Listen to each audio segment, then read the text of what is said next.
Hey folks, this is PV. Welcome to mirrorlessness.com. That's mirrorlessness.com. Some exciting stuff happening in my life. So the first one is that I got the Panasonic S1, the first full frame from Panasonic. So they moved on from Micro Four Third. Now they have a full frame, and this is part of the L Alliance along with Sigma and Leica. So you can expect wonderful things. I've tested this. I've shot a lot of frames with this, a couple of weddings with this, and oh my, the colors are just mind-blowing, brilliant color science. Now the whole point was, what about the lenses for this? So I sold my Leica SL for this. One is I love this articulating screen. I wanted this, and there's touch focus and shoot. So low level shooting, and you can just any angle you can use to shoot. So that's very helpful. It's a 24 MP sensor. Now, as far as the lenses go, I have the Leica M mount to the L mount adapter, which I had for my SL. So I'm using Leica lenses. My go-to lens is the Leica Noctilux. But here's something exciting that happened. So I was exploring, I was asking around if Sigma has already launched their, because of the L Alliance, Sigma is supposed to launch L mount lenses, right, of their Art series. But they have not. But they've done something interesting. They have launched an MC21 adapter. Now this MC21 adapter on one end has the L mount. So this goes into the camera. So this can go into the Leica SL or the Panasonic S1, S1R. And it takes any lens with a Canon EF mount. And Sigma has loads of them, right? So a brief history about Sigma. It's a 60-odd-year-old company, and they started off by making a lot of alternatives to the Canon and Nikon lenses, right? And they reverse engineered it because obviously Canon and Nikon won't share their technology. And the first Sigma lens I bought was a 90mm 2.8 macro or 105mm 2.8 macro, which after a few years conked out. The autofocus just wouldn't work, and I just had to kind of throw it away. And then they launched the Art series. Now the Art series was amazing, right? So much better tolerances, amazing glass, great build quality. That was their top of the line lenses, and all of us know the Art series has created a good furore in the market. Actually, a lot of people moved on from the Canon and Nikons and started using the Sigma Art series as their go-to lenses, and these are just brilliant. So what I did was, Sigma India and Shetala were kind enough to loan me one of the latest lenses in the Art series, the 40mm 1.4, right? Now, when I heard the 40mm 1.4, I was a little, surprised. Why 40mm? I mean, we know the standards are 35mm and then it goes to 50mm. Generally, there's nothing in between. Yeah, there are some pancake lenses and all that, but this is not a pancake lens. It's a full-fledged 1.4 lens. So I was surprised, and first looks, look at the size.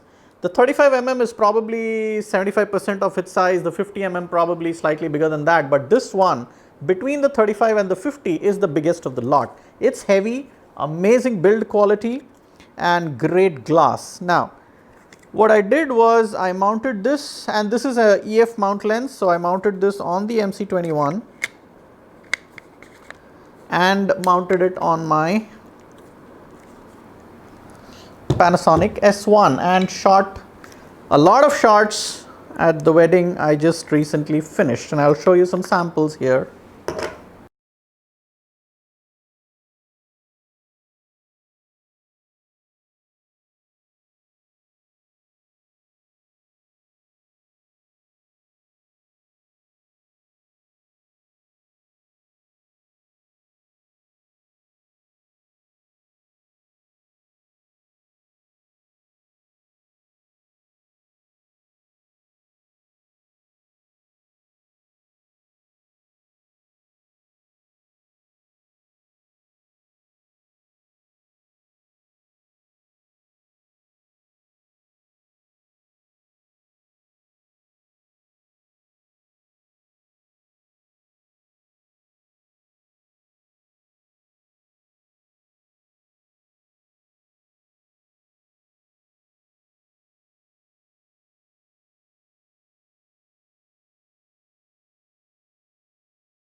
So that's how it looks on the S1. Now, this is fairly heavy, so I can actually balance the whole thing by just holding the lens.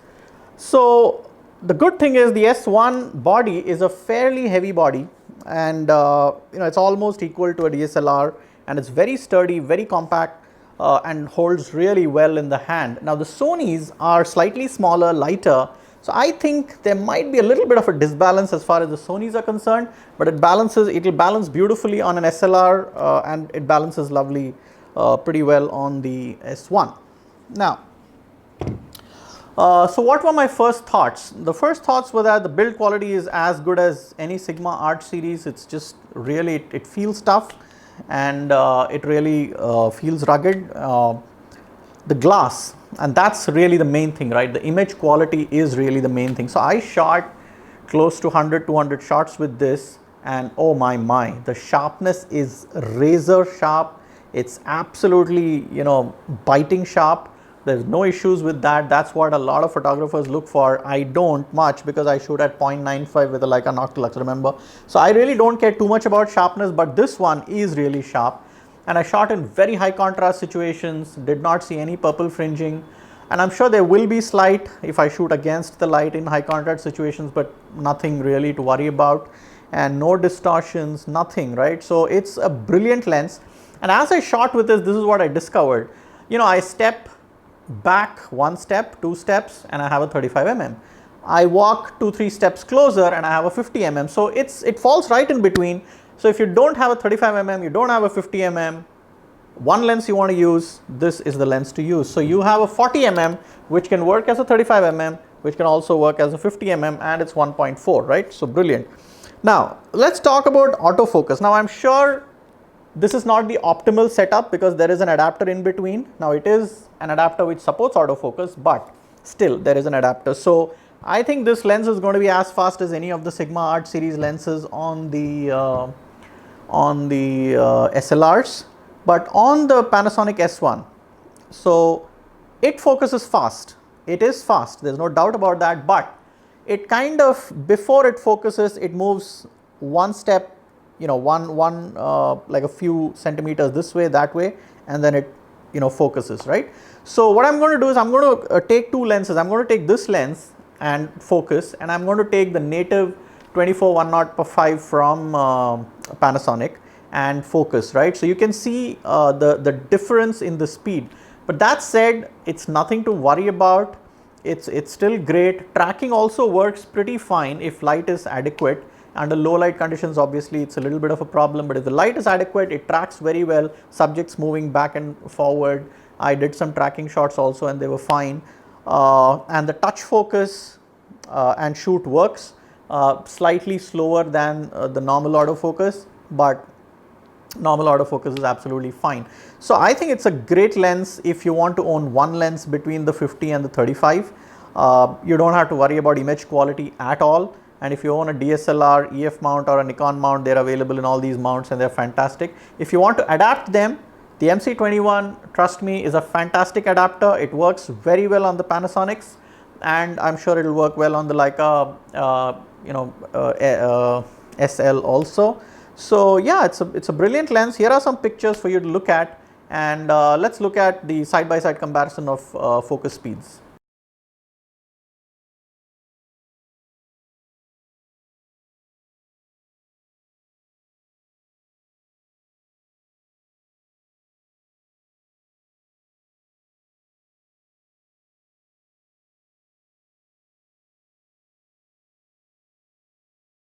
So let's see, just focus on this part and see how much time it takes to focus. This is the MC21 adapter, and that's obviously the lens.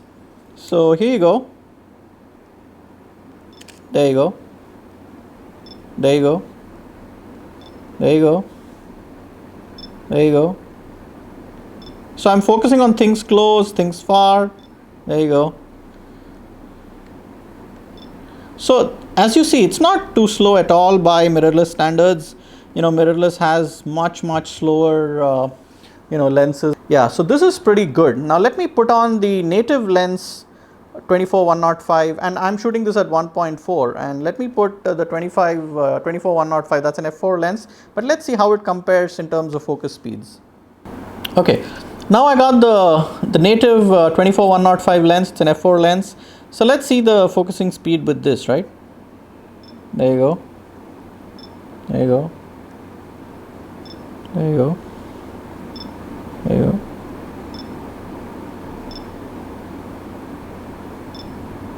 So if you see that, it's not too much of a difference, is it?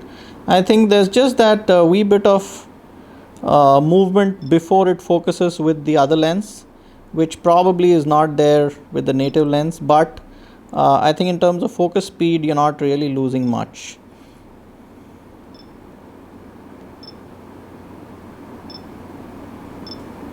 Yeah, so there you go. So I think the MC21 is a great alternative if you already have Canon lenses and you're coming from the Canon family.